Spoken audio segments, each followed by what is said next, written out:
Can you hear me now? I hope that was it. I hope that was the one. Can you hear me? Can you hear me now? Can you hear me now? Maybe this one. Can you hear me now?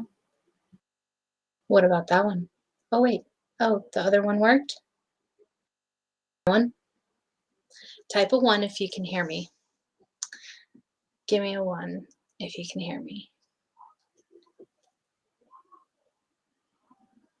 You hear? There's sounds. We got this. We did it. I troubleshooted it. You can hear me. I'm here. I'm here for you. Okay. So, yay.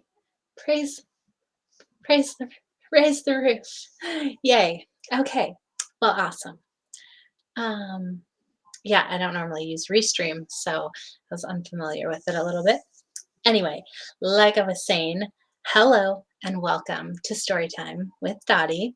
And tonight is pretty exciting for me because I'm not only streaming on YouTube, Dottie's World, but I'm also streaming on DLive, which that channel is called Retarded Bear, and I'm getting the hiccups. And then I'm also streaming for the very first time on Twitch. And so that channel is also called Dottie's World. So if you prefer to use the YouTube, I'm here. I will still be here for that. But if you would like to use DLive or Twitch, those are options as well. So,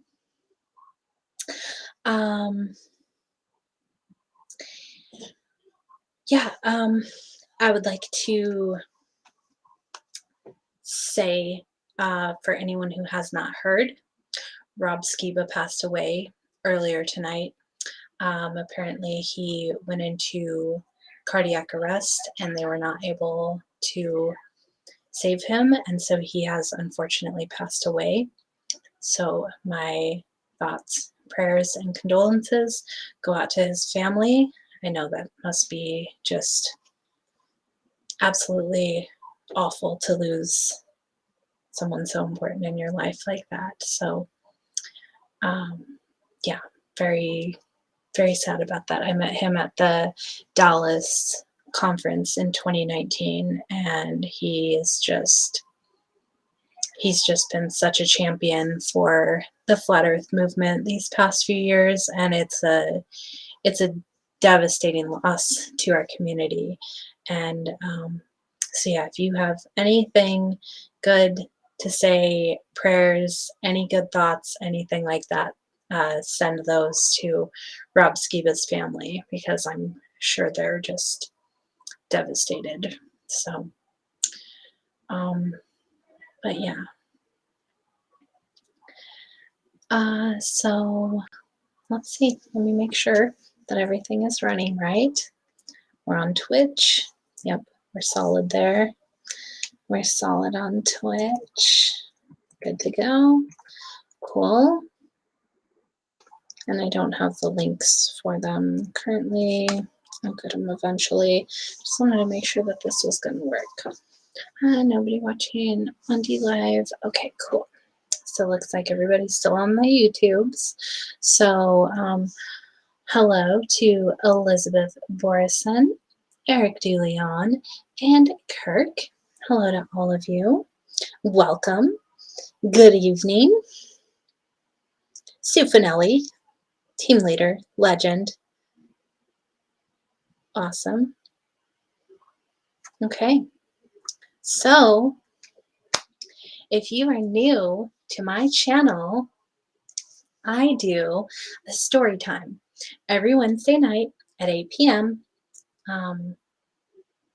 I guess on Pacific Standard Time, whatever the East Coast is. Pretty sure it's Pacific Standard.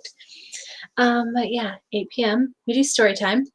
We're reading through the Chronicles of Narnia series. Hence, if you go to my YouTube channel, you can listen to all the other books in that series. We're currently on the 5th book. So it starts with The Magician's Nephew, The Lion, the Witch, and the Wardrobe, The Horse and His Boy, which one did we just read? Prince Caspian. We just finished that one. And then tonight we are starting with my most favorite book of the series. I'm so excited for this book. This is The Voyage of the Dawn Treader. I am so excited for this book. So we have this book, and then we have two others in this series. 888 Industries 640015. Definitely a robot. But so we have this book, and then we have two others in the series, and then we'll be done with the Chronicles of Narnia. And then after that, we're going to be reading the Lord of the Rings series. And everyone is very excited for that. Eric has been asking for multiple books if we could start those already. And I mean, they say that patience is a virtue, so you just are going to have to wait for that book to start. And we will be starting with The Hobbit, and then all three of the Lord of the Rings.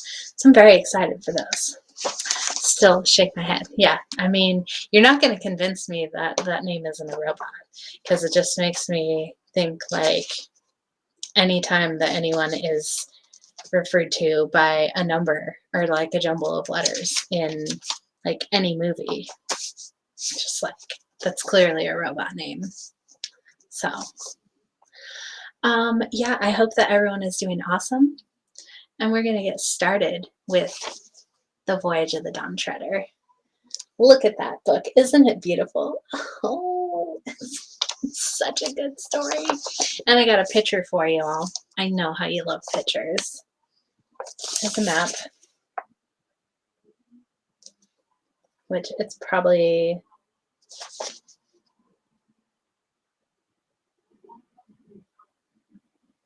Oh, okay. So like they're sailing out of here. Yeah, they're sailing out here, and they're going that way. So yeah, this map behind me is not where this story is going to take place, but it is still in Narnia, so it's kind of the same. Yeah, I think that's it. Well, Flattoberfest is next week, October 23rd and 24th in Spartanburg, South Carolina. And you can get your tickets at flatearthfestivals.com. It's going to be a really good time. There's going to be probably another 400 people there. And it's going to be really fun. 2 days of fun, and there's going to be presentations, there's going to be music. I am going to be selling. I finally have some here for you so I can show them off. I always talk about them, but I never have any with me. So I've got my flat earth paperweights.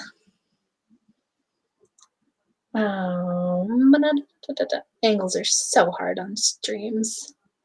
So I've got those that I'll be selling at Flattoberfest. And it's going to be a really good time. So you should definitely go. If you're not planning on it, you should plan on it. So I think we're ready to get started. Just going to take a little chug of my kombucha. Don't mind me.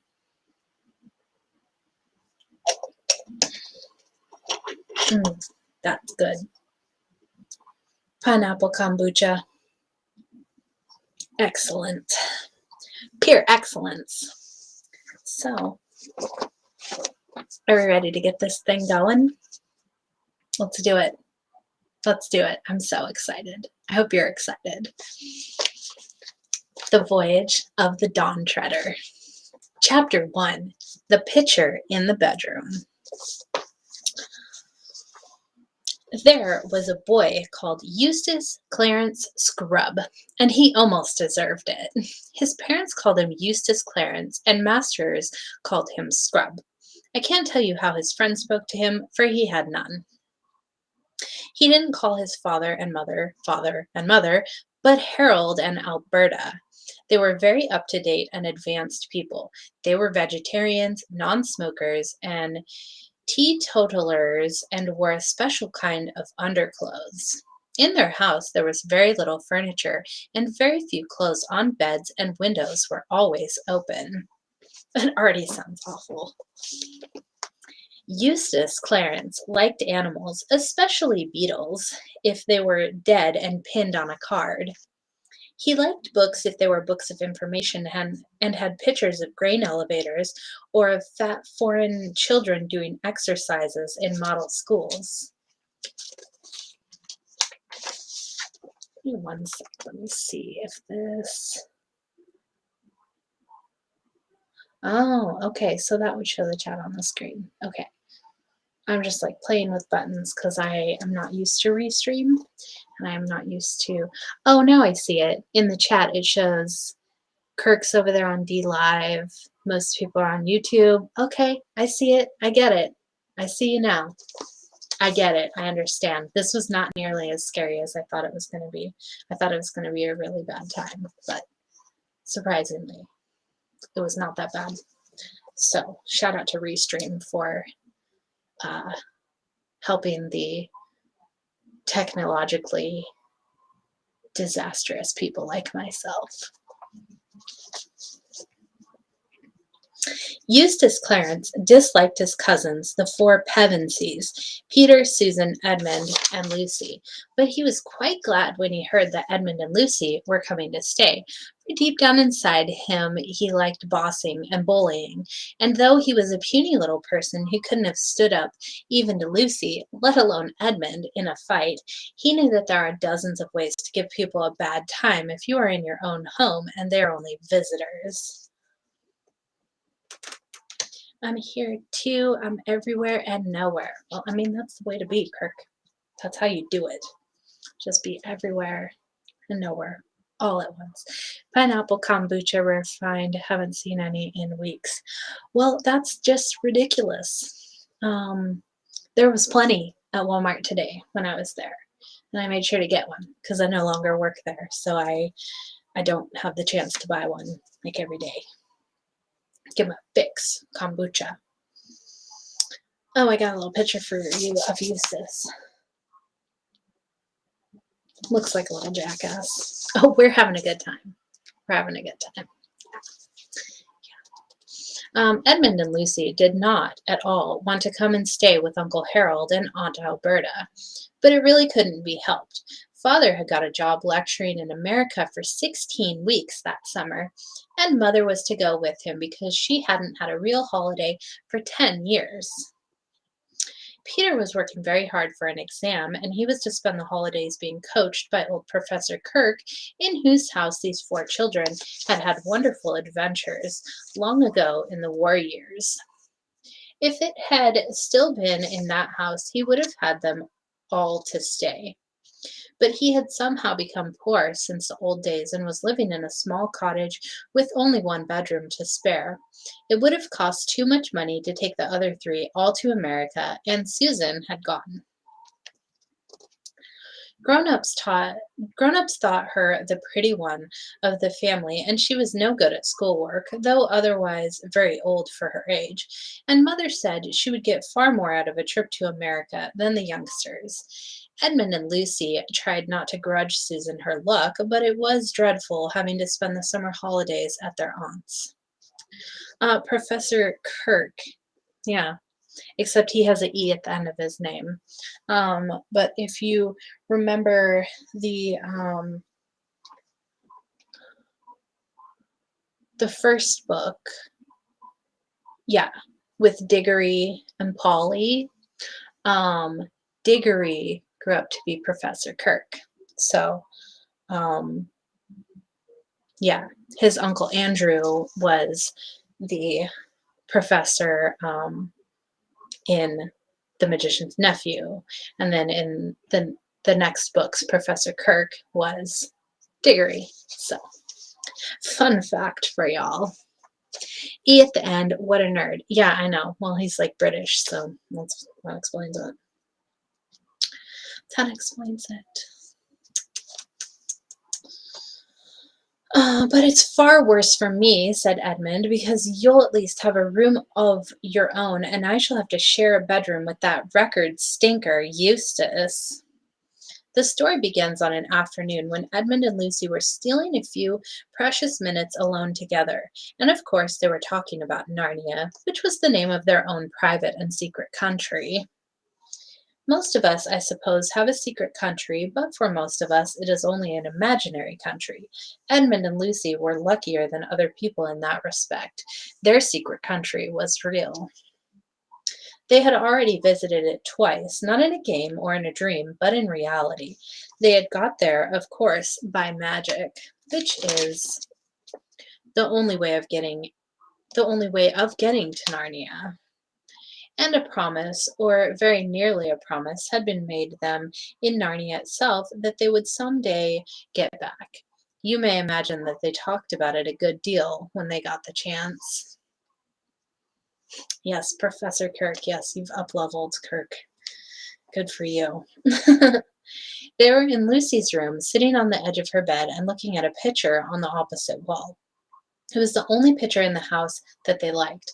Aunt Alberta didn't like it at all. That was why it was put away in a little back room upstairs. But she couldn't get rid of it because it had been a wedding present from someone she did not want to offend.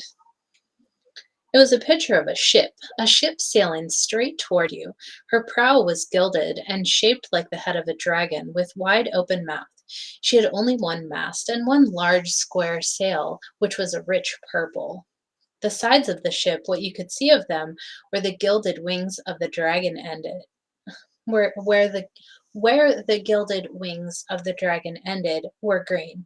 She had just run up to the top of one glorious blue wave, and the nearer slope of that wave came down toward you, with streaks and bubbles on it. She was obviously running fast before a gay wind, listing over a little on her port side.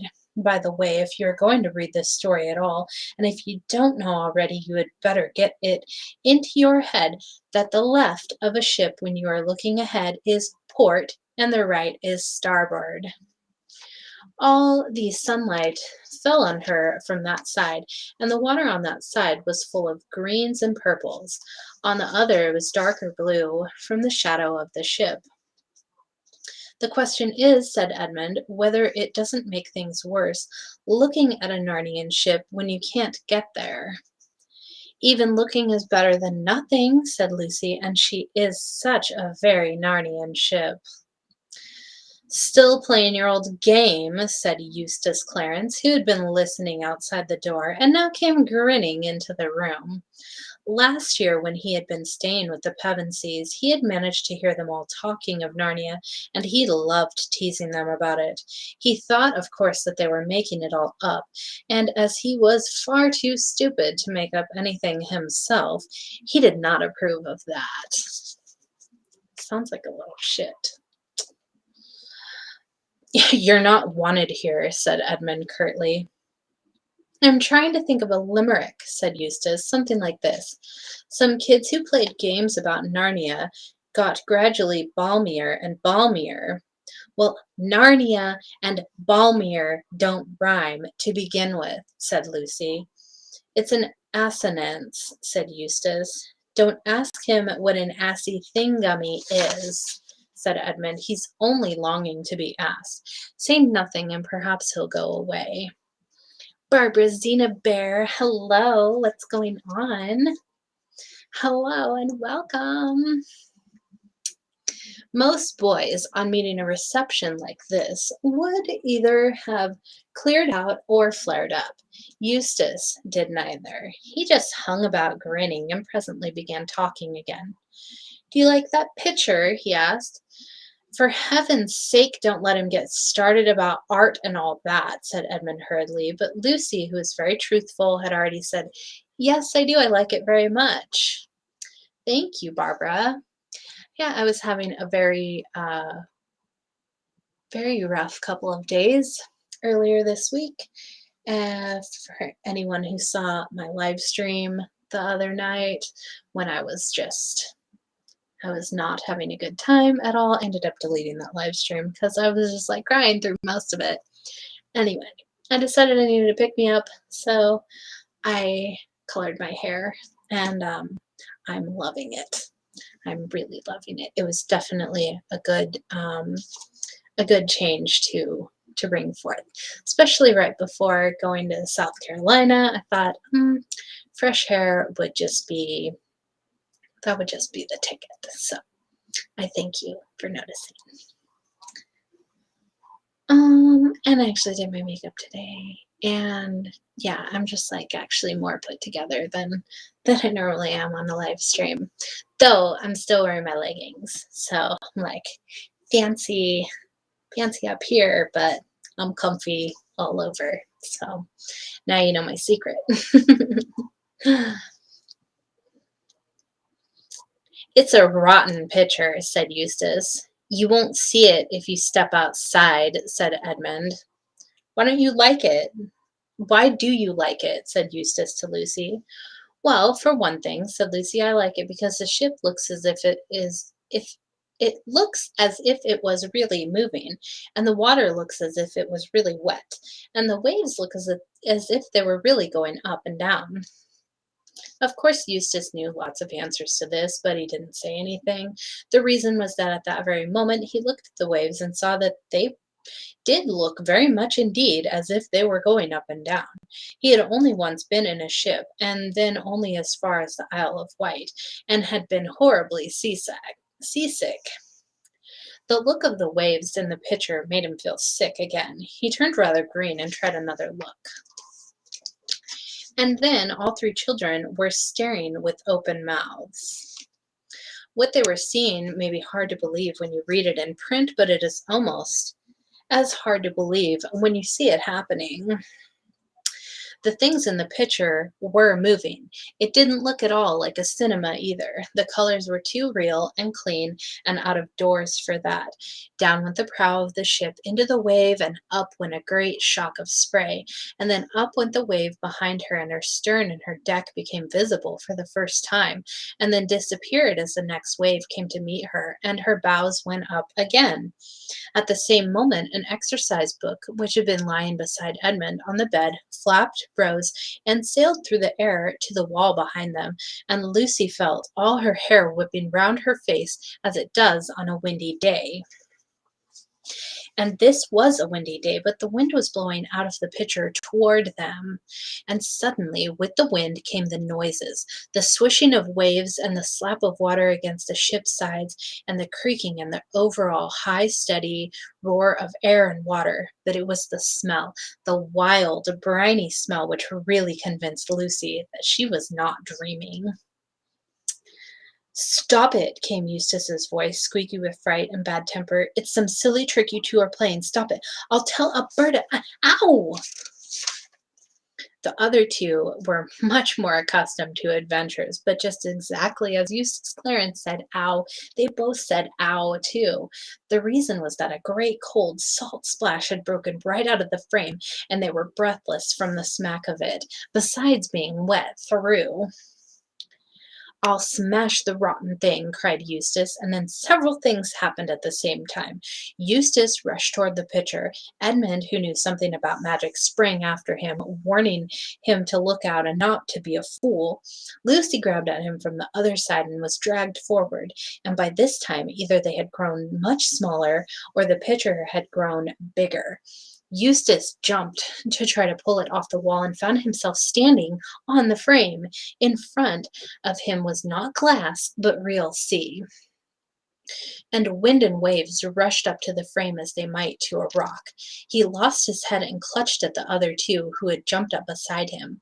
There was a second of struggling and shouting, and just as they thought they had got their balance, a great blue roller surged up round them, swept them off their feet, and drew them down into the sea. Eustace's despairing cry suddenly ended as the water got into his mouth. And he loved the pictures. Oh, isn't that lovely? Wouldn't you love to just jump right in there? Oof, be great. Land yourself in Narnia. Hell yeah. Lucy thanked her stars that she had worked hard at her swimming last summer term. It is true that she would have got on much better if she had used a slower stroke, and also that the water felt a great deal colder than it looked while it was only a pitcher. Still, she kept her head and kicked her shoes off, as everyone ought to do who falls into deep water in their clothes. She even kept her mouth shut and her eyes open. They were still quite near the ship and saw its green side towering high above them, and people looking at her from the deck. Then, as one might have expected, Eustace clutched at her in a panic, and down they both went. When they came up again, she saw a white figure diving off the ship's side. Edmund was close beside her now, treading water, and had caught the arms of the howling Eustace. Then someone else, whose face was vaguely familiar, slipped an arm under her from the other side. There was a lot of shouting going on from the ship, heads crowding together above the bulwarks, ropes being thrown. Edmund and the stranger were fastening ropes round her. After that, what followed seemed a very long delay, during which her face got blue and her teeth began chattering. In reality, the delay was not very long. They were waiting till the moment when she could be got on board the ship without being dashed against its side. Even with all their best endeavors, she had a bruised knee when she finally stood, dripping and shivering on the deck. After her, Edmund was heaved up, and then the miserable Eustace. Last of all came the stranger, a golden-headed boy of some years older than herself. Caspian, gasped Lucy as soon as she had breath enough. For Caspian it was, Caspian, the boy king of Narnia, whom they had helped to set on the throne during their last visit. Immediately Edmund recognized him too. All three shook hands and clapped one another on the back with great delight. "But who is your friend?" said Caspian almost at once, turning to Eustace with a cheerful smile. But Eustace was crying much harder than any boy of his age has a right to cry when nothing worse than a wedding has happened to him, and would only yell out, let me go back, I don't like it." "Let you go," said Caspian, "but where?"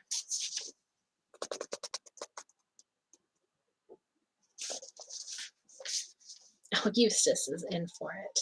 Oh, it's so awesome. Oh my gosh. I'm just like so excited for this book. I love it so much. Eustace rushed to the ship's side as if he expected to see the picture frame hanging above the sea, and perhaps a glimpse of Lucy's bedroom. What he saw was blue waves flecked with foam, and paler blue sky, both spreading without a break to the horizon. Perhaps we can hardly blame him if his heart sank. He was promptly sick. "Hey, Rheinalf," said Caspian to one of the sailors, "bring spiced wine for their majesties. You'll need something to warm you up after that dip." He called Edmund and Lucy their majesties because they and Peter and Susan had all been kings and queens of Narnia long before his time. Narnian time flows differently from ours. If you spent 100 years in Narnia, you would still come back to our world at the very same hour of the very same day on which you left.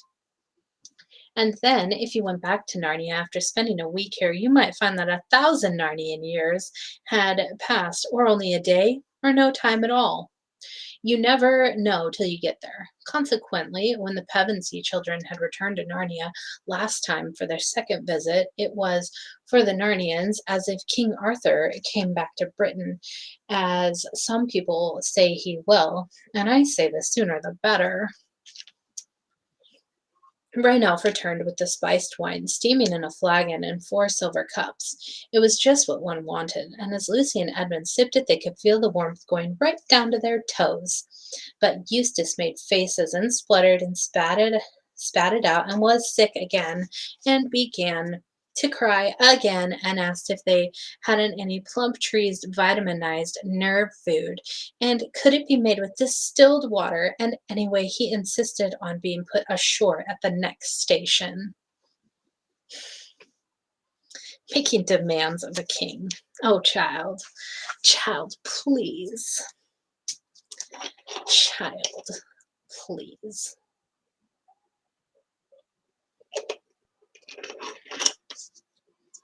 Sound still going? Everything's still good? We still rolling up in here? Just making sure. Making sure I haven't put you all to sleep with my terribly relaxing voice. I am high degree. What's happening? Thank you for being here. Thank you all for being here. You're all awesome. um, let's see. Sounds good. Okay, awesome. Yay. It's so nice when stuff just like works how it's supposed to instead of like being a disaster like so much stuff is. This is a merry shipmate you've brought us, brother, whispered Caspian to Edmund with a chuckle, but before he could say anything more, Eustace burst out again. Oh, ugh, what on earth's that? Take it away, the horrid thing! He really had some excuse this time for feeling a little surprised. Something very curious indeed had come out of the cabin in the poop and was slowly approaching him. You might call it, and indeed it was, a mouse, but then it was a mouse on its hind legs and stood about 2 feet high. Here is 100 hearty eyes. I mean, I'm liking it quite a bit. I think it's quite nice, but thank you. Thank you. A thin band of gold passed around his head under one ear and over the other, and in this was stuck a long crimson feather. As the mouse's fur was very dark, almost black, the effect was bold and striking. Its left paw rested on the hilt of a sword, very nearly as long as its tail. Its balance, as it paced gravely along the swaying deck, was perfect, and its manners courtly. Lucy and Edmund recognized it at once. Reepicheep, the most valiant of all the talking beasts of Narnia, and the chief mouse. It had won undying glory in the second battle of Baruna. Lucy longed, as she had always done, to take Reepicheep up in her arms and cuddle him. I don't think he'd like that. He's a mouse of honor, not of snuggles. Good old Reepicheep. Oh, he's a delight. But this, as she well knew, was a pleasure she could never have. It would have offended him deeply. Instead, she went down on one knee to talk to him.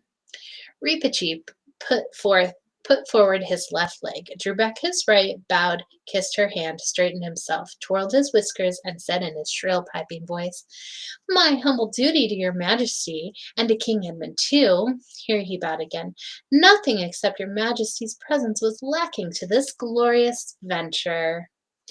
"Oh, take it away," wailed Eustace. "I hate mice, and I never could bear performing animals. They're silly and vulgar and sentimental." "Am I to understand," said Reepicheep to Lucy after a long stare at Eustace, "that this singularly discourteous person is under your majesty's protection? Because if not—" At this moment Lucy and Edmund both sneezed. "What a fool I am to keep you all standing here in your wet things," said Caspian, "and come on below and get changed. I'll give you my cabin, of course, Lucy, but I'm afraid we have no women's clothes on board."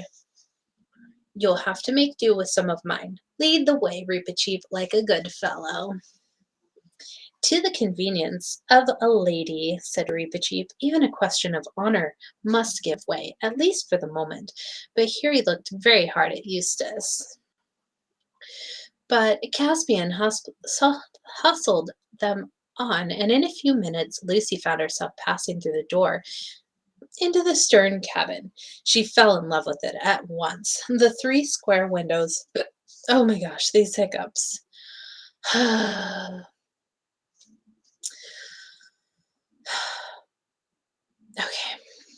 Lucy found it. She fell in love with it at once. The 3 square windows that looked out on the blue, swirling water astern, the low cushioned benches round 3 sides of the table, the swinging silver lamp overhead, dwarf's work she knew at once by its exquisite delicacy, and the flat gold image of Aslan the lion on the forward wall above the door. All this she took in a flash, for Caspian immediately opened a door on the starboard side and said, "This'll be your room, Lucy.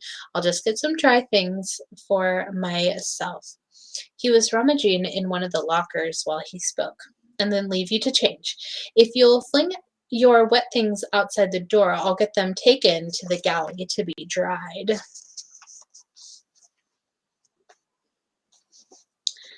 Mama Hottie reading me a great night experience. Flat world life. Yeah, all about it. Tribe life, man. I am high degree. Are you going to Flatoberfest? Is that in the cards for you? And Barbara, are you going? And is your son, Real Cosmology, is he going? Crumb said earlier this week that he's still not sure if he's going. I hope he does. He said that he would do a karaoke duet with me if he goes. So I hope he does, because that would be super fun. If not, I mean, I'll just do karaoke on my own, and that'll be fun too. But, I mean, anyone in chat, who all is going to Flatoberfest? Because I'll be there, and I'll be at the Singles Mingle. So that's going to be a good time. Get to see me all awkward and weird and, yeah, not understand why people are talking to me. It's going to be a really fun time. It's going to be really awesome. And last year I lost my voice. I was losing it by like the end of the first day, and then it was like completely gone by the end of the second day. So I most likely will lose my voice again, which is such a good time. So yeah, I hope that you're all going, because it's going to be literally the best time of the year. Like the best. The best. Hashtag the best. Yeah. Lucy found herself as much at home as if she had been in Caspian's cabin for weeks, and the motion of the ship did not worry her, for in the old days, when she had been a queen in Narnia, she had done a good deal of voyaging. The cabin was very tiny but bright, with painted panels, all birds and beasts and crimson dragons and vines, and spotlessly clean. Caspian's clothes were too big for her, but she could manage. His shoes, sandals, and sea boots were hopelessly big, but she did not mind going barefoot on board ship. When she had finished dressing, she looked out of her window at the water rushing past and took a long, deep breath. She felt quite sure they were in for a lovely time. There's a lot of pictures in this book. There's Lucy getting changed. Real will go if Crumb is still willing to drive to Denver. Okay. Nice. Yeah, I'm still not positive what airline I'm taking. Which airline I'm taking. I'm getting my ticket on Friday, and I'm not sure which one I'm taking, but I think it's going to be fine. I'm sure there's still like dicks about like wearing a mask, but like that's easy to get through. You're just like, I mean, if they'll let me like talk to their doctor and get an exemption for that, I will do that. But if not, like, just bring snacks with you and just eat them the whole time. Nobody says anything, and it's fine. But yeah, I don't know that they're requiring the jab to fly. I don't think they are. So I don't know. I'll look at a couple airlines and see what's going on with that. But I think it'll be just fine, because I was thinking about driving, but I would have to spend so much time driving to get there and getting back that I decided I would rather fly so that I can spend more time there and with the people and not. Yeah, exactly. Fuck that. I might agree. Like, fuck it. Fuck it all. Fuck it all. Yeah. By the way, I'm looking for a job. So if anyone knows of anything that's like legit and like online from home, please let me know. Because I mean, Washington is just,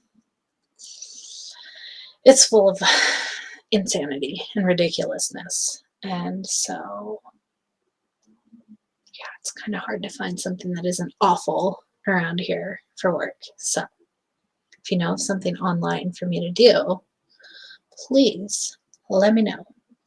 Eric DeLeon, you're back. You were here, and now you're back. Hello. The hair looks good, brunette. Thank you very much. Yes, like I said earlier, after my breakdown while I was on stream, which I've deleted that stream, I just needed to change something, and hair is the easiest, quickest thing to change, and I'm loving it. I feel much improved. I feel much better. I'm feeling much more excited about just stuff in general, so it's really good.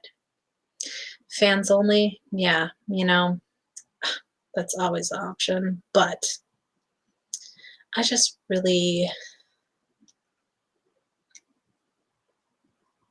think that I'm better than that, you know. I mean, yeah, I'm a hot chick and people would pay for my pictures, but there's just something about it that has always felt like I really shouldn't, just really shouldn't do that. Yeah, it's just something about it that I'm like, that doesn't seem like something I should do.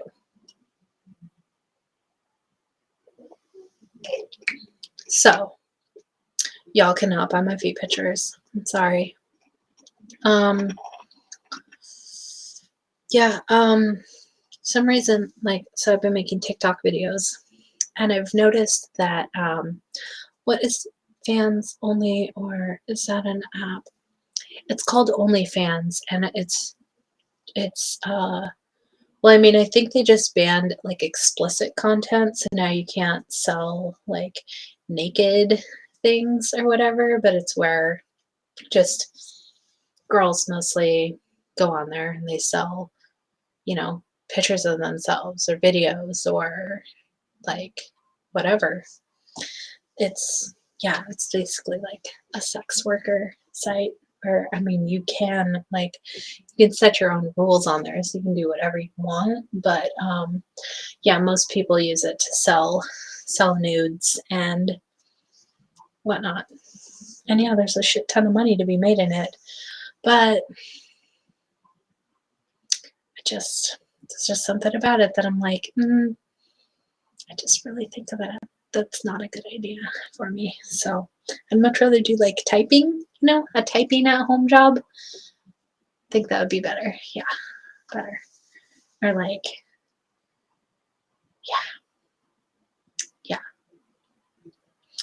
To be emotional is not a breakdown, sweetie. No, I mean, on that stream that y'all were watching the other night, I was definitely breaking down. That was a really bad day for me. I shouldn't have done that stream, but I kind of needed to talk to people and I just needed to get out of my head a little bit. But yeah, I have deleted that stream because it's just wasn't a good stream. I was super mad. It was just very low energy. And I don't like to have videos on my channel that are just I was crying through most of the freaking streams, so that's just not a good time. I like you to come to my channel and it's feel good stuff, and relax you, put you to sleep with my reading, whatever. So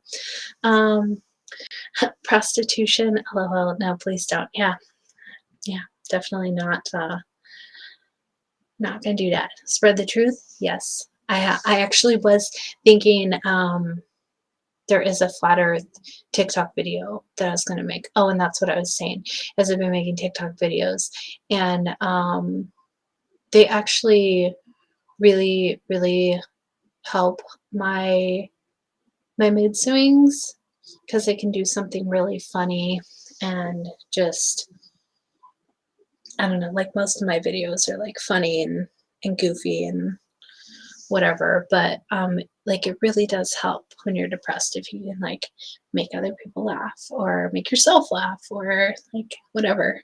But yeah, there is a flat earth video that I want to make on TikTok. Because I feel like for people who are like relatively normal, they have a pretty short attention span. And so, I mean, that's why David Weiss has always made such short videos, because you like hook them in, and then, you know, they progress to being willing to watch a 3-hour video. And so like the TikTok video is like the longest one that I did today, that one was a minute. And then like other videos have been like 12 seconds or whatever. So they're very quick videos. And yeah, there's one girl who's been doing a lot of really good Mandela effect videos.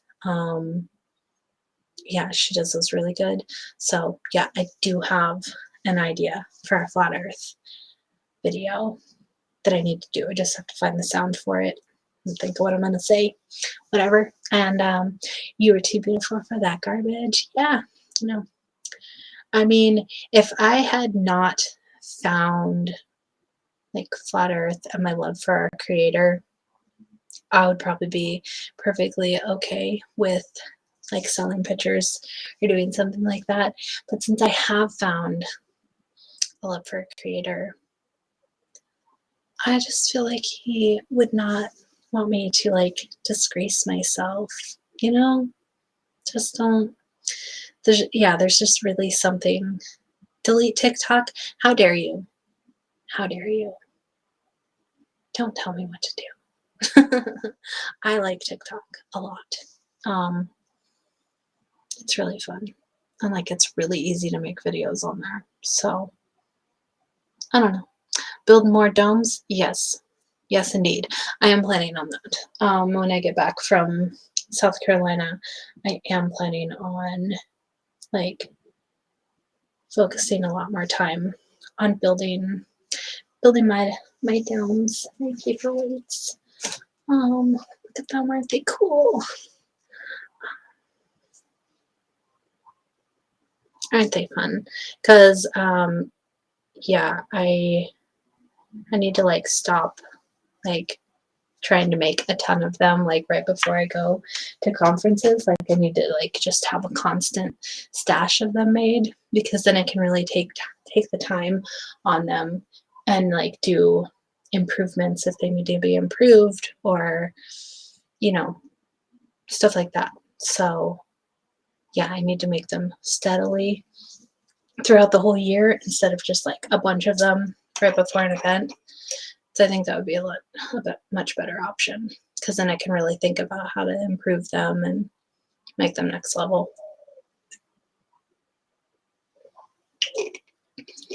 So yeah,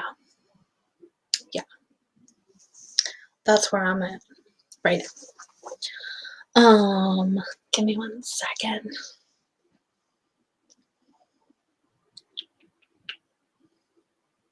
Okay, nothing important. Nothing important. So, we're on chapter 2. On board the Dawn Treader.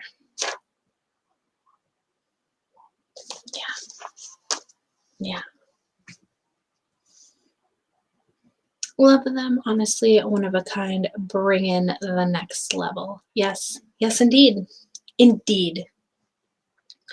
Because yeah, if I had more time to do them, some of them, I don't know if you can see it.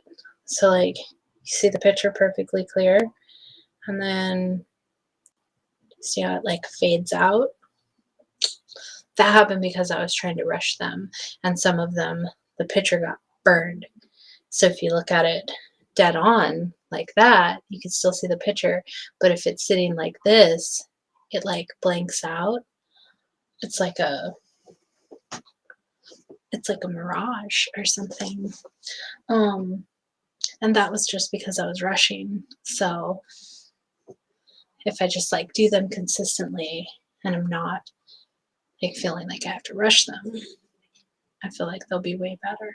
So yeah.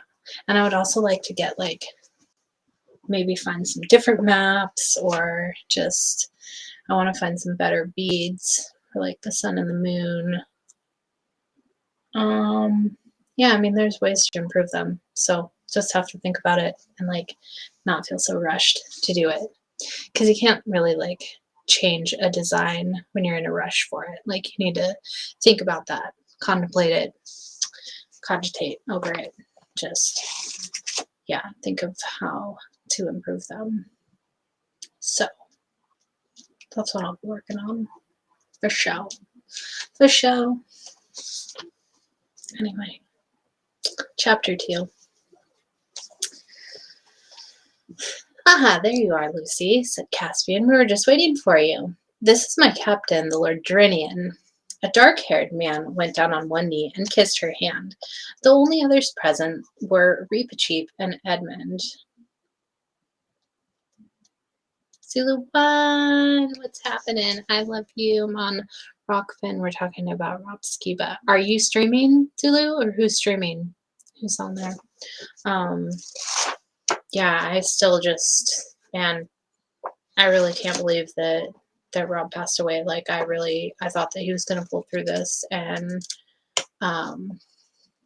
man, like, it's such a loss to the community. He's OG legend, and, yeah, it's really heartbreaking. But I thank you for stopping by, Zulu. Congenitema.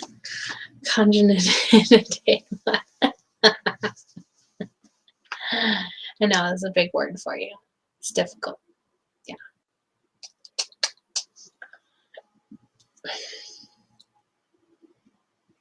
Where's Eustace? Asked Lucy. In bed, said Edmund, and I don't think we can do anything for him. It only makes him worse if you try to be nice to him. Meanwhile, said Caspian, we want to talk. By Jove, we do, said Edmund, and first, about time. It's a year ago by our time since we left you just before your coronation. How long has it been in Narnia? Exactly 3 years, said Caspian. Sufanelli, what's happening? All going well? Asked Edmund. You don't suppose I'd have left my kingdom and put to sea unless all was well, answered the king. It couldn't be better.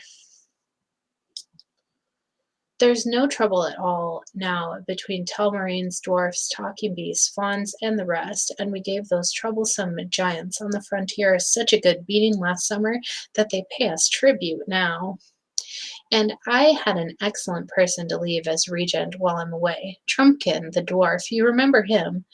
Dear Trumpkin, said Lucy, of course I do. You couldn't have made a better choice. Loyal as a badger, ma'am, and valiant as a mouse, said Drinian. He had been going to say as a lion, but had noticed Reepicheep's eyes fixed on him. And where are we heading for? Asked Edmund. Well, said Caspian, it's rather a long story. Perhaps you remember that when I was a child, my usurping uncle Miraz got rid of 7 friends of my father's who might have taken my part by sending them off to explore the unknown eastern seas beyond the lone islands. Yes, said Lucy, and none of them ever came back. Right. Well, on my coronation day, with Aslan's approval, I swore an oath that if once I established peace in Narnia, I would sail east myself for a year and a day to find my father's friends, or to learn of their deaths and avenge them if I could. These were their names: the Lord Revilian, the Lord Byrne, the Lord Argos, the Lord Mavremorn, the Lord Octesian, the Lord Rastamar, and, oh, that other one who's so hard to remember. The Lord Roop, sire, said Drinian. He can't remember the Lord Roop, but he remembers the Lord Mavremorn. What a memory. Okay. Didn't even know about Rob until now, so sad. Yeah, he has been in the hospital for, what's it been, like a month at least, I think. He went in there with pneumonia, and they put him on a ventilator, and they're trying to say that it was COVID pneumonia, whatever the fuck that is. And yeah, and he didn't come off the ventilator, and then tonight he had cardiac arrest, and he didn't come out of that, and he passed away earlier tonight. Yeah, I'm just still like shocked from it because it's just, you really don't expect it. I mean, he was in like his late 40s, maybe early 50s. He wasn't old at all, and now they're gonna try and mark it as a COVID death, and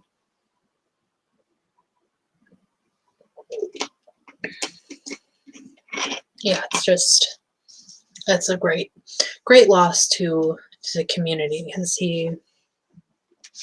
his biblical flat earth stuff is just mind-blowingly in depth, and yeah, it's really awful.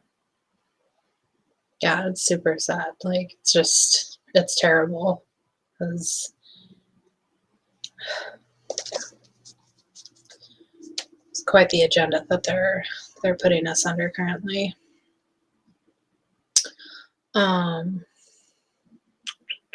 Roop, of course, said Caspian. That is my main intention, but Reepicheep here has an even higher hope. Everyone's eyes turned to the mouse.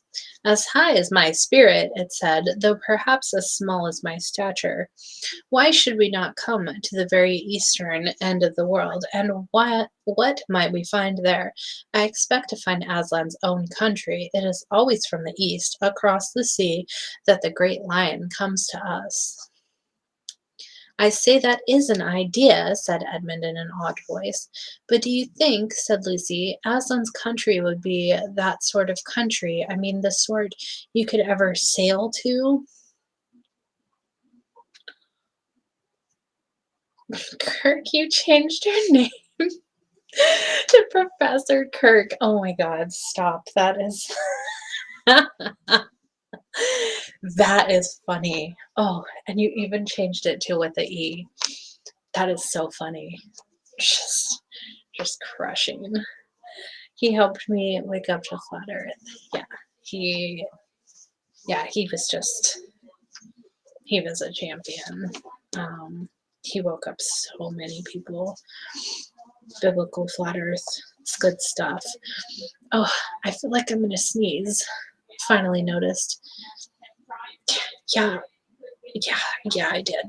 I finally noticed. You just did it. So, not like, oh yeah, I changed that 3 months ago. Though, I don't want to admit how long it took me to notice when you changed your name to just Kirk. Dropped the Wilson. That took me a while to notice that. But yeah, it's like, wait a second. It's different. Professor Kirk. That's too funny. You say, trust me, I'm a doctor. I don't know that I'm going to trust you. Trust me, I'm a professor. Though, if you wear a white lab coat, might trust you on your professoring then.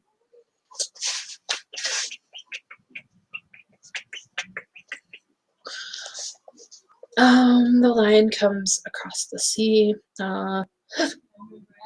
Oh my gosh. These hiccups really want to come on. It's bad.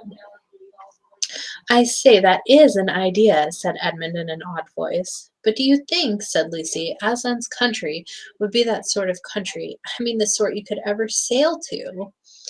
I do not know, madam, said Reepicheep, but there is this. When I was in my cradle, a wood woman, a dryad, spoke this verse over me. Where sky and water meet, where the waves grow sweet, doubt not, Reepicheep, to find all you seek, there is the utter east. I do not know what it means, but the spell of it has been on me all my life.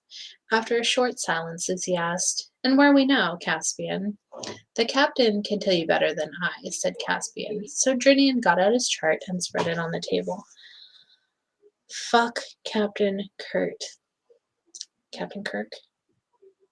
That's a disgrace to Kirk's name. Like, the fact that people believe that old fat fuck is going to space. I can't. I can't. Like, how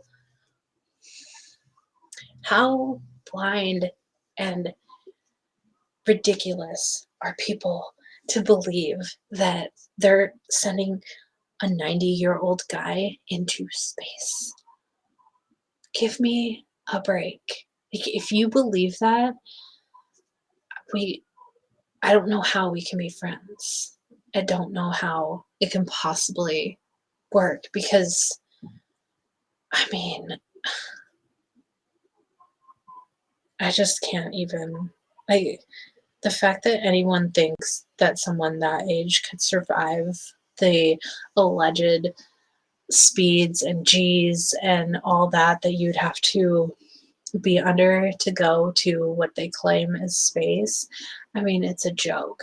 And wasn't it just like a 10-minute, they just like shot him up in the big dick rocket and then just came back down. I'm like, oh, I did it. Yay. Like, give me a fucking break. It's disgusting. I can't think of anything less useless. Wait, anything more useless to spend money on than NASA. $60 million a day. And they don't do anything. TJ Hooker went to space. Yeah. Space is fake and gay. Yeah, exactly.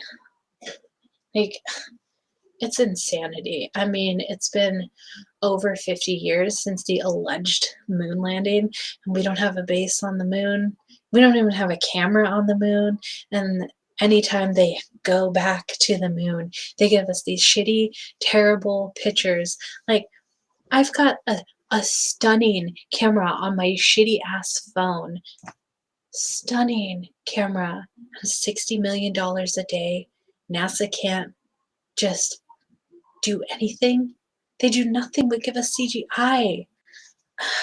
I can't even, like, I just think so little about space that when these space stories come around, I'm just like, dude, y'all are still talking about that? Like, how many fucking times does NASA have to grow lettuce for the first time on the alleged ISS? I really don't have, like, the space in my head to dedicate to what the fuck NASA is doing, because I swear they're just like throwing shit at a wall and seeing what will stick. The fact that people think that Captain Kirk went the fuck to space, oh, I just can't.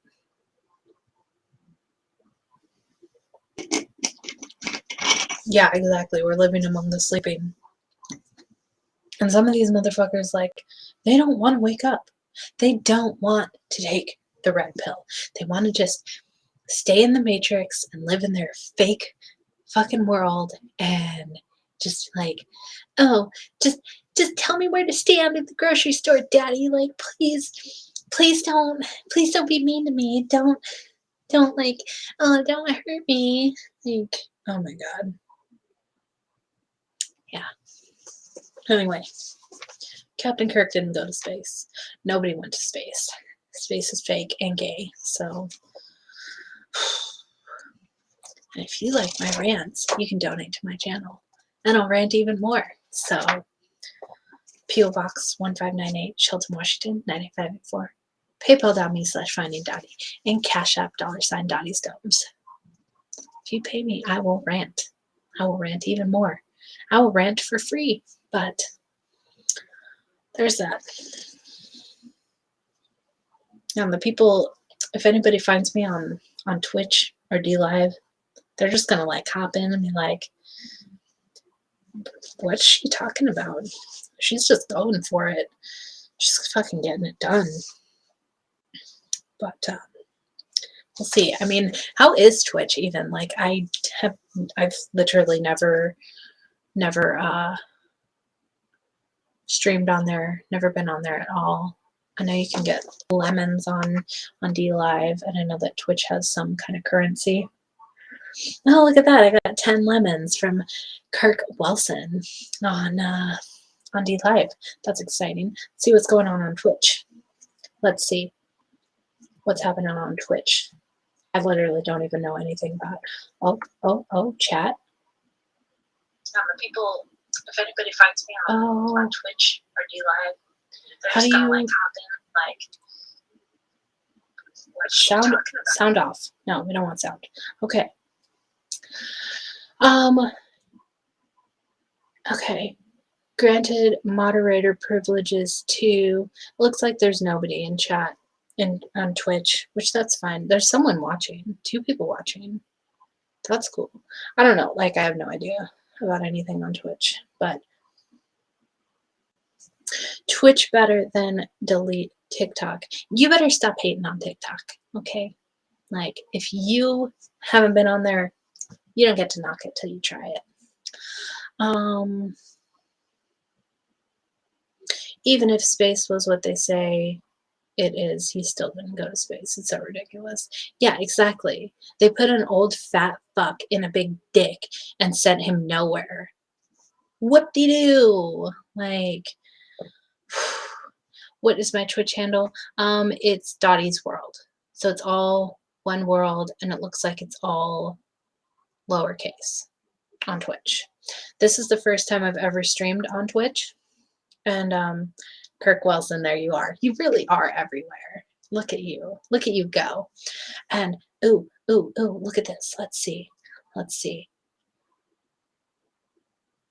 Oh. How do we add moderator? Let's see. Block Kirk Wilson. Report Kirk Wilson. Oh, that's rough. Oh, mod Kirk Wilson. There you go. Kirk, you're the very first mod on my Twitch channel. You're welcome. There you go. Let me see. Oh, and you're a moderator on D Live now too. Look at you go, Kirk. You can ban the people. Way to go. Good for you. Deleted it. Fuck Musically. I don't know. I like TikTok. I mean, I think it's a lot of fun. It can like waste your time a lot because like when you're just scrolling through the For You page, like the videos don't ever end. You don't ever like come to the end of the feed. No, it just keeps going. Just keeps going. So it's really easy to fucking kill 2 hours. But I mean, I don't know. At this point, like there's so much shit that, hey girl, oh look at that. Oh, you got like little emojis and shit over there. Oh, fancy. Okay, very nice.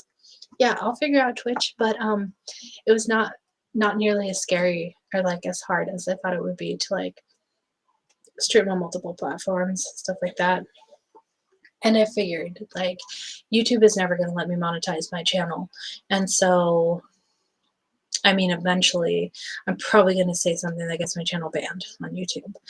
It's just gonna happen, really. Like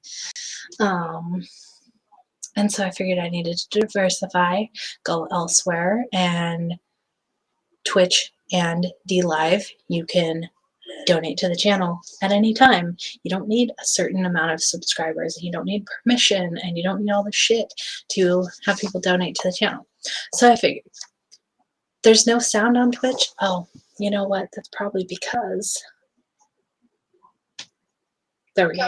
That better? That better? Yeah, I'll figure out Twitch, but it was not nearly as scary or like as hard as I thought it would be to like stream on multiple platforms, stuff like that. And I figured like YouTube is never gonna let me monetize my channel. And so I don't freaking know. I don't understand Twitch, so I will have to figure that out. Is there sound on it? I don't know how to fix stuff. I don't know. I muted like my sound on there, but I don't know if that mutes like all the sound on Twitch. I don't know. Let me know if there is sound on there or if there's not. Because I don't know. I really have no idea. I mean, as long as there's sound somewhere. There is sound there? Okay. Okay. I'm going to stick with that, and I'm not going to mess with it again.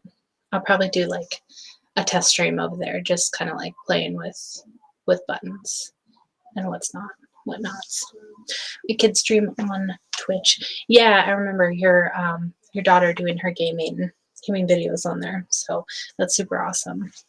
Which I know that Twitch did start as like a gaming platform, and I know that it is still mostly that, but hey, I mean, if someone's going to let me live stream on there and they'll let people donate if people want, I mean, fuck it, why not? Why not find other people elsewhere? Because YouTube will not let my channel grow. They will not. Got over 600 subscribers at one point. Now I've dropped down to like, I hover between 590 and 595, and I just sit there constantly. I mean, they unsubscribe Michelle L literally every single week to me. And yeah, just figured like it's time to diversify. If I'm going to live stream, why not fucking live stream as many places as I can? Because who knows who will find on other platforms. Who knows at all? So yeah, really got to stop like going off on a tangent when we're right in the middle of a book. But I get easily distracted. Like, oh, there's something shiny, squirrel. And I'm not going to apologize. So you all get it. You're all crushing. Let's see. They got his chart, spread it on the table. That's our position, he said, laying his finger on it, or was at noon today. We had a fair wind from Cair Paravel and stood a little north for Galma, which we made on the next day. We were in port for a week, for the Duke of Galma made a great tournament for his majesty, and there he unhorsed many knights. The Kirk on D Live seems drunk with power. Don't make me take your mod privileges away. Okay? Don't make me do it, Professor Kirk. Don't make me. I will. You'll be banned for life. That would be a sad day. No sound in your chat is separate from the stream for some reason. No sound on Twitch. And my chat is separate from the stream. Stream chat.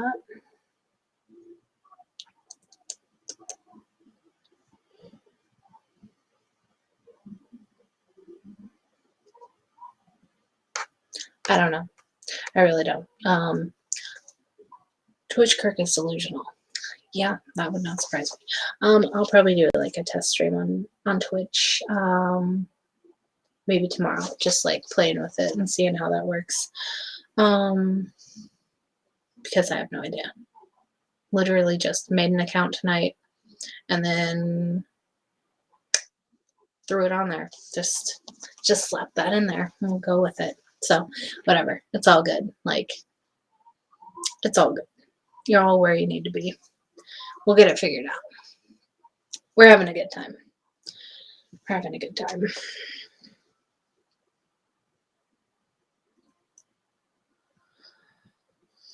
His Majesty, and there he unhorsed many knights, and got a few nasty falls myself, Drinian. Some of the bruises are there still, put in Caspian. And unhorsed many knights, repeated Drinian with a grin. We thought the Duke would have been pleased if the King's Majesty would have married his daughter, but nothing came of that. Squints and has freckles, said Caspian. Oh, poor girl, said Lucy. And we sailed from Galma, continued Drinian, and ran into a calm for the best part of 2 days, and had to row, and then had wind again, and did not make Terebinthia till the 4th day from Galma. And there their king sent out a warning not to land, for there was sickness in Terebinthia. But we doubled the cape and put in at a little creek far from the city and watered. Then we had to lie off for 3 days before we got a southwest wind and stood out for 7 isles. The 3rd day out, a pirate, Terebinthian by her rig, overhauled us, but when she saw us well armed, she stood off after shooting after some shooting of arrows on either part. And we ought to have given her chase and boarded her and hanged every mother's son of them, said Reepicheep, and in 5 days more we were in sight of Mule, which, as you know, is the westernmost of the 7 isles. Then we rode through the straits and came about sundown into Red Haven on the Isle of Bren, where we were lovingly feasted, where we were very lovingly feasted and had victuals and water at will. We left Red Haven 6 days ago and have made marvelously good speed, so that I hope to see the Lone Islands the day after tomorrow. The sum is we are now nearly 30 days at sea and have sailed more than 400 leagues from Narnia. And after the Lone Islands, said Lucy. No one knows, your majesty, answered Jinian, unless the Lone Islanders themselves can tell us. They couldn't in our days, said Edmund. Then, said Reepicheep, it is after the Lone I almost fell over. It is after the Lone Islands that the adventure really begins. Caspian now suggested that they might like to be shown over the ship before supper, but Lucy's conscience smote her and said, I think I really must go and see Eustace. Seasickness is horrid, you know. If I had my old cordial with me, I could cure him. But you have, said Caspian. I'd quite forgotten about it. As you left it behind, I thought it might be regarded as one of the royal treasures, and so I brought it. If you think it ought to be wasted on a thing like seasickness, it'll only take a drop, said Lucy. Caspian opened one of the lockers beneath the bench and brought out the beautiful little diamond flask, which Lucy remembered so well. Take back your own, Queen, he said, and then they left the cabin and went out into the sunshine. In the deck there were 2 large long hatches fore and aft of the mast, and both open, as they always were in fair weather, to let light and air into the belly of the ship. Caspian led them down a ladder into the after hatch. Here they found themselves in a place where benches for rowing ran from side to side, and the light came in through the oar holes and danced on the roof. Of course, Caspian's ship was not that horrible thing, a galley rowed by slaves. Oars were used only when wind failed, or for getting in and out of harbor, as everyone, except Reepicheep, whose legs were too short, had often taken a turn. At each side of the ship, the space under the benches was left clear for the rowers' feet, but all down the center there was a kind of pit which went down to the very keel, and this was filled with all kinds of things: sacks of flour, casks of water and beer, barrels of pork, jars of honey, skin bottles of wine, apples, nuts, cheeses, biscuits, turnips, sides of bacon. From the roof, that is, from the underside of the deck, hung hams and strings of onions, and also the men of the watch off duty in their hammocks. Caspian led them aft, stepping from bench to bench. At least it was stepping for him, and something between a step and a jump for Lucy, and a real long jump for Reepicheep. In this way they came to a partition with a door in it. Caspian opened the door and led them into a cabin which filled the stern underneath the deck cabins in the poop. It was not, of course, so nice. It was, of course, not so nice. Oh my gosh, my nose itches really bad. It's driving me crazy, kind of. Not so nice. It was very low, and the sides sloped together as they went down, so that there was hardly any floor. And though it had windows of thick glass, they were not made to open because they were underwater. In fact, at this very moment, as the ship pitched, they were alternately golden with sunlight and dim green with the sea. You and I must lodge here, Edmund, said Caspian. We'll leave your kinsmen the bunk and sling hammocks for ourselves. I beseech your majesty, said Jinian. No, no, shipmate, said Caspian. We have argued that out already. You and Rince was the mate, are sailing the ship, and will have cares and labors many a night when we are singing catches or telling stories. So you and he must have the port cabin above. King Edmund and I can lie very snug here below. But how is the stranger?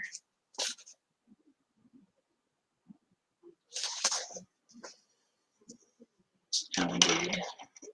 How indeed.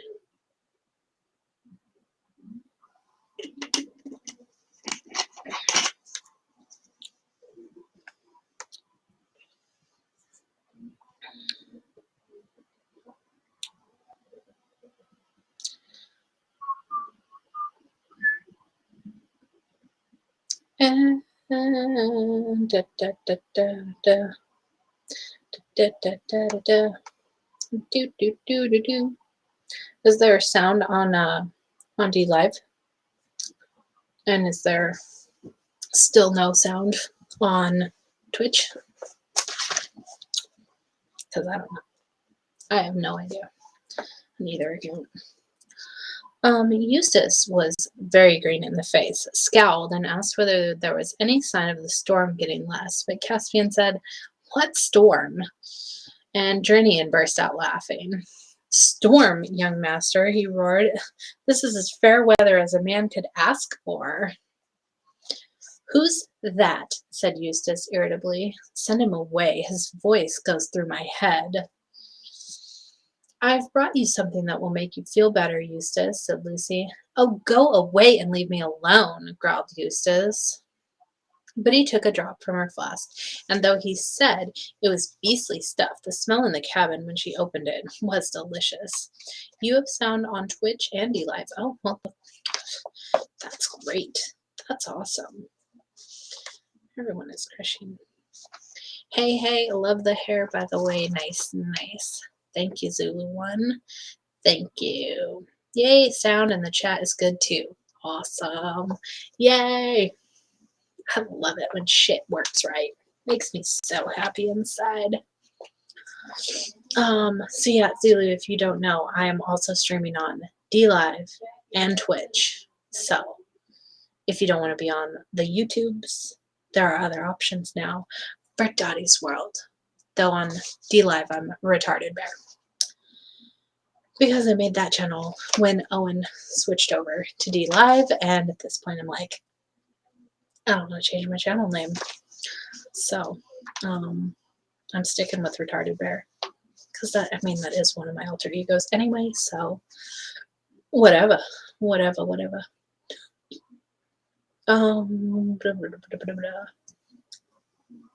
It is certain that his face came the right color a few moments after he had swallowed it, and he must have felt better because instead of wailing about the storm in his head, he began demanding to be put ashore and said at the first port he would lodge a disposition against them all with the British consul.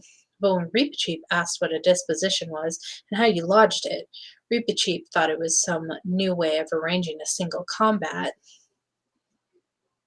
Eustace could only reply, "Fancy not knowing that." In the end, they succeeded in convincing Eustace that they were already sailing as fast as they could toward the nearest land they knew, and that they had no more power of sending him back to Cambridge, which was where Uncle Harold lived, than of sending him to the moon. Yeah, nobody ever went to the moon. Can't go to the moon, and you can't get out of Narnia unless Narnia wants you out. So don't mess with magic. After that, he sulkily agreed to put on fresh clothes which had been put out for him and come on deck. You get around. Yeah, don't tell people, Zulu. Or, do tell them if they're going to, donate to my channel. So, there's that. You can follow me on TikTok, too. Though, I Am High Degree does not approve of TikTok. But, hey, I enjoy it. And at this point, anything that helps my depression, I put out a couple really good videos today. Just saying, I think they were top notch. Top notch. So, yeah. Caspian now showed them over the ship, though indeed they had seen most of it already. They went up on the forecastle and saw the lookout man standing on a little shelf inside the gilded dragon's neck and peering through its open mouth. Inside the forecastle was the galley, or ship's kitchen. and quarters for such people as the boatswain, the carpenter, the cook, and the master archer. If you think it odd to have the galley in the bows and imagine the smoke from its chimney streaming back over the ship, that is because you are thinking of steamships, where there is always a headwind. On a sailing ship, the wind is coming from behind, and anything smelly is put as far forward as possible. They were taken up to the fighting top, and at first it was rather alarming to rock to and fro there and see the deck looking small and far away beneath. You realized that if you fell, there was no particular reason why you should fall on board rather than in the sea. Then they were taken to the poop deck, where Rince was on duty with another man at the great tiller, and behind that the dragon's tail rose up, covered with gilding, and round inside it ran a little bench.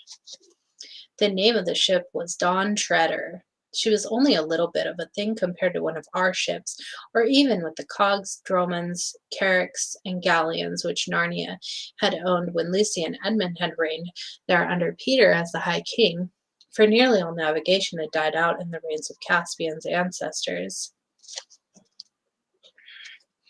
When his uncle Miraz the usurper had sent the seven lords to sea, they had to buy Galmian ship and man it with hired Galmian sailors. But now Caspian had begun to teach the Narnians to be seafaring folk once more, and the Dawn Treader was the finest ship he had built yet.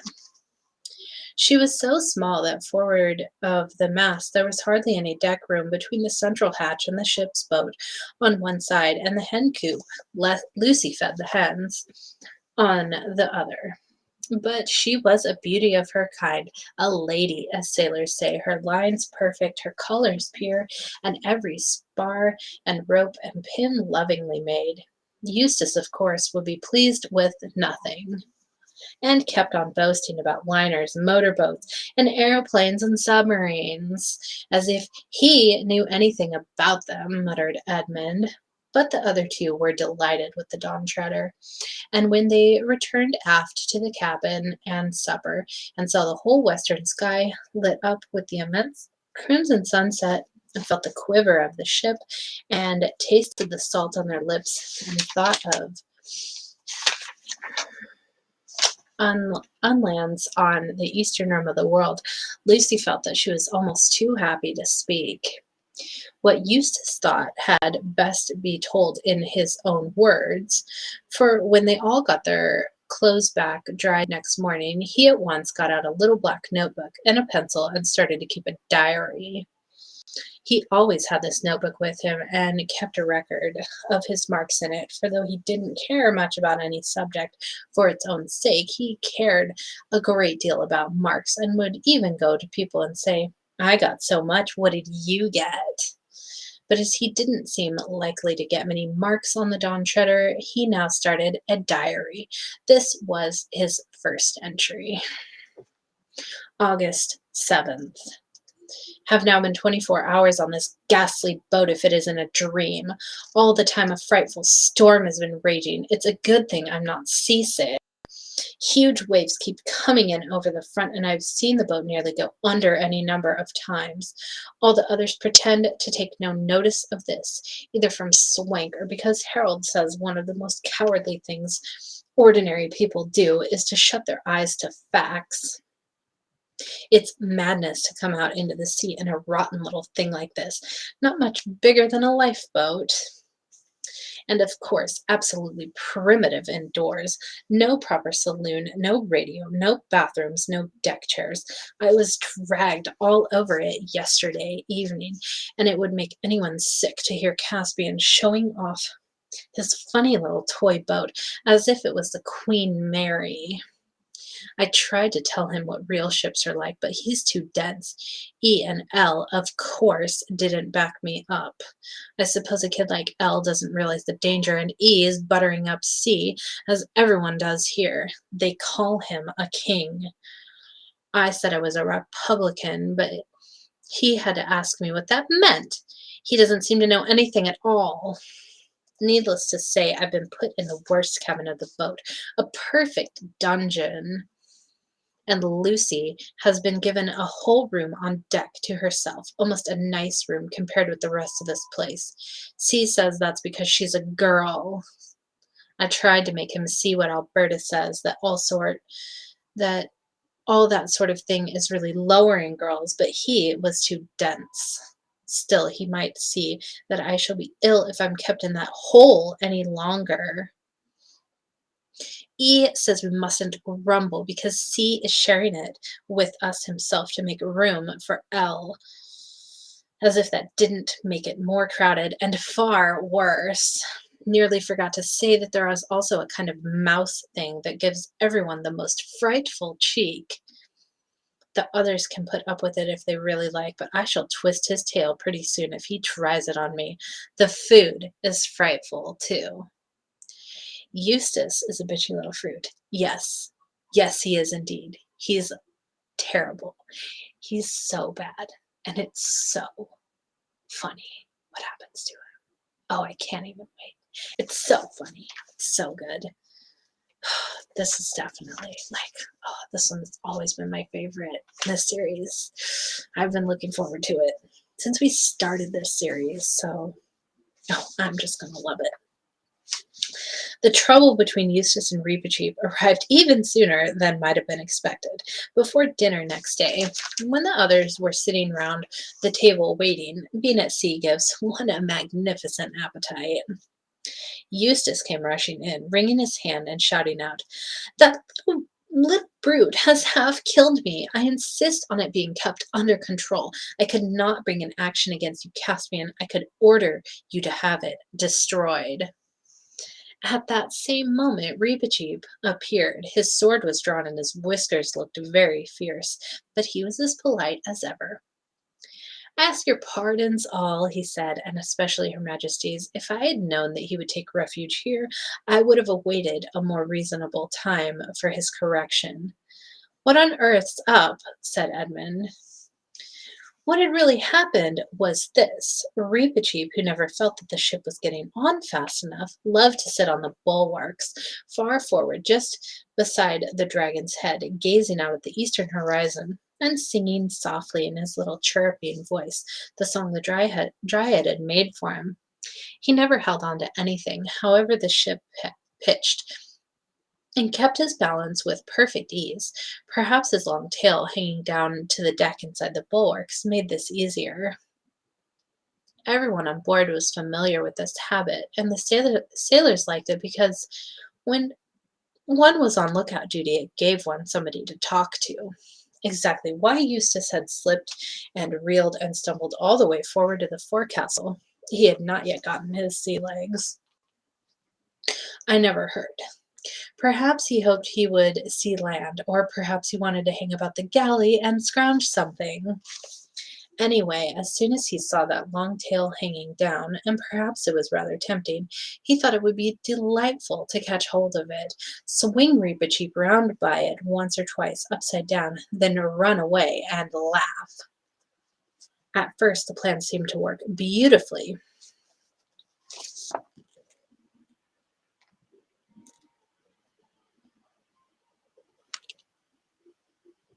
You don't grab Reepicheep by the tail. Boy's lucky he's still walking. The mouse was not much heavier than a very large cat. Eustace had him off the rail in a trice, and very silly he looked, thought Eustace, with his little limbs all splayed out and his mouth open.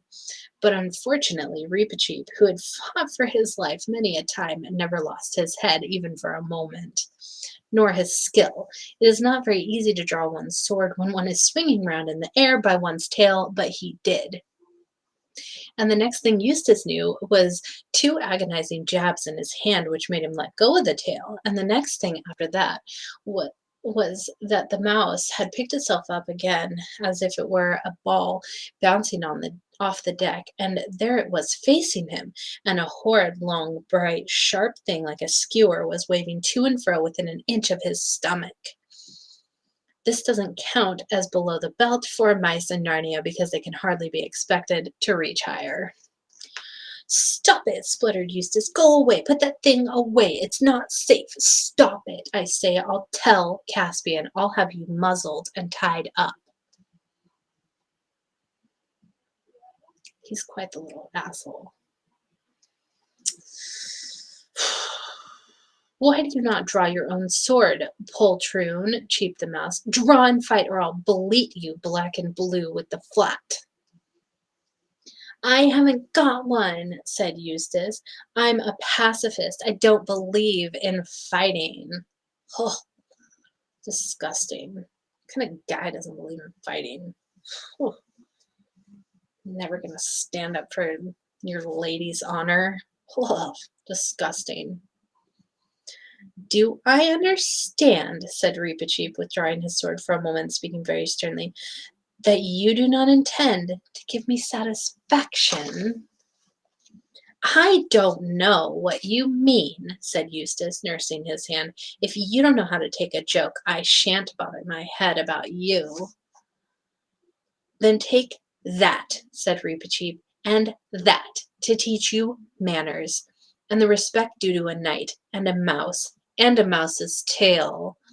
And at each word he gave Eustace a blow with the side of his rapier, which was thin, fine, dwarf-tempered steel, and as supple and as effective as a birch rod. Eustace, of course, was at a school where they didn't have corporal punishment, so the sensation was quite new to him. That was why, in spite of having no sea legs, it took him less than a minute to get off that forecastle and cover the whole length of the deck and burst in at the cabin door, still hotly pursued by Reepicheep. Indeed, it seemed to Eustace that the rapier, as well as the pursuit, was hot. It might have been red hot by the feel. There was not much difficulty in settling the matter once Eustace realized that everyone took the idea of a duel seriously and heard Caspian offering to lend him a sword, and Gerinian and Edmund discussing whether he ought to be handicapped in some way to make up for his being so much bigger than Reepicheep. He apologized sulkily and went off with Lucy to have his hand bathed and bandaged, and then went back to his bunk. He was careful to lie on his side. That's the end. That's the end, my friends. The word shan't makes me giggle. Yeah, I do love it. I shan't be able to do this much longer. Brand new sensation. Yeah. Yeah, that's what happens when a spoiled little shit has never had a good smack upside the head. Try to talk shit to Reepicheep, the legend. Are you kidding me? He's lucky that all he got was a swat from that sword. Reepicheep could have gutted him and ate it, though he wouldn't have wanted to because Eustace probably tastes terrible, just like a bitter little fruit. He's really really terrible. And it's so good what happens to him. Oh man, it's so good. Like, I can't even wait. Oh, it's gonna be so fun. Oh my gosh, yeah. One of these times, we'll have to have like, it'd be fun to have just like a whole day long of story time and just read an entire book. Because these books, the chapters go super quick. I mean, they're only like a few pages, really. It's like pretty big print. I feel like we could read a whole book in a sitting. Maybe we'll do that with the very last one. We'll have a really long ass stream, read the whole book at once. Maybe we'll do that. I think that'd be fun. We'll see. But yeah, shan't is a great word.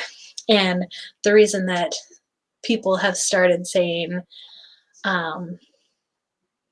much love, guys and gals, is shirt. Yeah.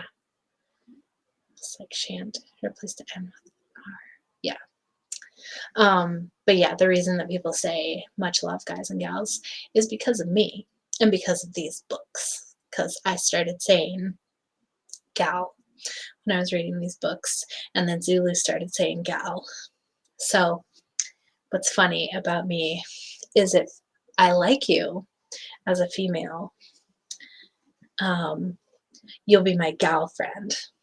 But if I'm talking about a female that is awful, I don't like, I will say, this bitch said, or this chick at the store, or whatever. But if you're one of my friends, be like, oh, I was hanging out with one of my gal friends. So just kind of funny. But yeah, the reason so many of us have started saying gal is because of these books and because I started saying it. So you're all welcome for that. So let me take a look over here at Twitch. It's still Barbara and Kirk. Awesome. You guys are crushing over there. And Kirk is drunk with power on D Live. He's crushing the lemons. I got 10 lemons. That's so nice. One of these days, I will figure out how to like cash out my lemons, open the chest. Let's see, does that open it? Oh, I'm about to distribute rewards on D Live. So the lemons are going to come. The chest is opening. You're now distributing the rewards. Chest will distribute in T-minus 25 seconds. Oh, we're all very excited. It's so exciting. So get your lemons over there on D Live. Yeah, still like, still just not sure about some things on D Live and Twitch. But they seem pretty easy. They seem not bad. There we go. Kirk, while saying, gets 13.5 lemons. Good for you. And then you can just like distribute them back. Kind of cool. I don't know. I'm winning those lemons. Yeah, you got them, Kirk. You just crushed in the lemons. Make some fucking lemonade. Just get down on that. And then, I don't know, let's see, what does Twitch have? They have bits. So I would imagine that a bit is probably equivalent to a lemon. 1 lemon is a penny. I would think the bits are probably about the same. Ice cream, yes. Look at you, just giving out the lemons. Yum, yum, yum. Awesome. I have 15 personal lemons. Ooh, so exciting. Everyone is so excited. So, this has been a lot of fun. I am very happy that I successfully streamed on YouTube, D Live, and Twitch. It's quite the achievement for me, my silly little channel. So yeah, we will be continuing this. I will not be doing. Let's see, where will I be? Yeah, I won't be doing story time. I guess for the next 2 weeks. There will be no, you have to get a certain amount of followers and people can sub to your channel for $5. Hell yeah. That's awesome. I like that a lot. That's on Twitch, I would guess. That's super cool. But yeah, I will not be streaming for the next 2 weeks because Sunday I'll be flying out. I'll be going to South Carolina, and then I will not be returning until the following Thursday. So I'm going to be there for over a week. Sunday to the following Thursday, or arriving Monday to the following Thursday. So 2 weeks without story time. I apologize. I know you'll miss it so much. Yeah, I just I don't know where exactly I'll be or what I'll be doing. And so I don't want to have connection problems, whatever. It's just not that easy to stream when you're not in your own zone or whatever. So 2 weeks without story time. I apologize. I know you all miss it. Reeled you in with a new book, and then I'm just gonna dip out. But I mean, you have to understand. So people got to do what they got to do. What do I do Wednesday nights then? I don't even know, Kirk. I mean, you can learn a new language. You could make some art. You could probably talk shit to people on the street. I don't know. You could come to Flattoberfest. You could do that because then you could hang out with me in person. How exciting is that? You still have time to drive there if you don't want to fly. And if you get in the Flattoberfest carpool on Telegram, there's people making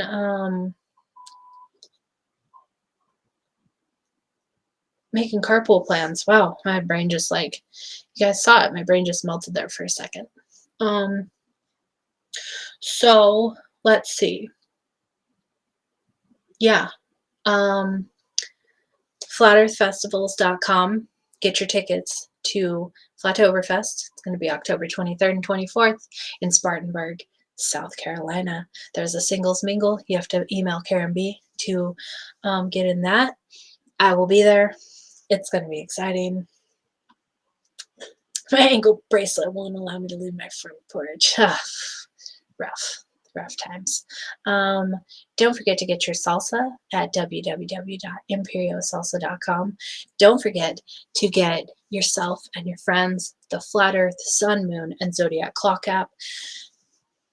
Don't forget to get the Bertaria Times app, wherever you get your apps. And what else is there? Anyone else that I can shout out? Send prayers and good thoughts to Rob Skiba's family. Devastating loss, the community.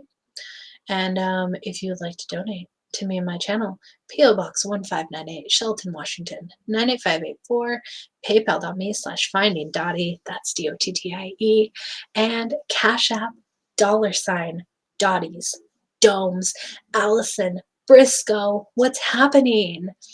You're going to have to catch this on the replay because we're just about to get out of here, and I'm so sorry that you missed it.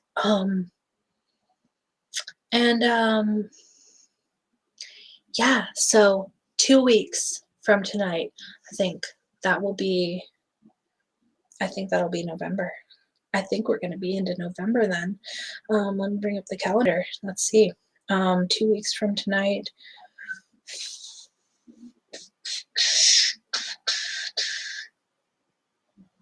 Well, it'll technically be 3 weeks because the next 2 weeks I won't be streaming. So 3 weeks from now, that will be November 3rd. November 3rd. We will be back with story time. We will be on YouTube. I will be on Twitch. I will be on DLive. I will be everywhere for the people. And I'm so excited.